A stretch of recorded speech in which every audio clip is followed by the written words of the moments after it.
one of the things that's really important when doing resin is making sure that you're having accurate measurements. However, what's not exactly always evident is that 1 milliliter in one vessel is not going to be 1 milliliter in another. Now, granted, that sounds kind of strange, because shouldn't that be standardized? Well, with some of these cheaper products, it generally isn't.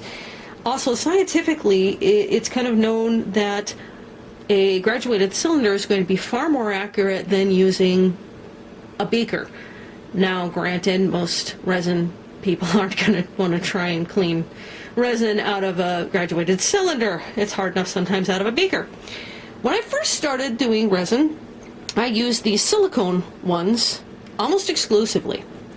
And I used these to actually kind of calibrate the measurements for how much resin I needed for objects. What I hadn't thought about was over time these will stretch, and that means that 100 milliliters in a new one is actually going to be less than 100 mils in an older one. So over time, the measurements got more difficult. I ended up switching to these plastic containers, and don't worry, I reuse these a lot. I use them to the point where they're practically can't get the resin out of them anymore. Now, when I do my measurements, I always use the same vessel. So I pour parts A and B into the same. But here's where things get odd. So, here's the beaker. It's got a little bit of water with a little bit of alcohol ink in it just to make it more visible. So, we go from one to the next, and we're short. This is the 90 mil line right here. Right here is 100. So we're actually short in this one. But I pour into this one, and we're dead on.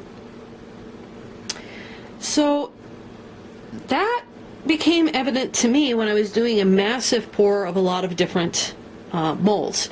And I was trying to figure out why, when I was mixing using these plastic cups, all of a sudden I was short. I couldn't figure out why.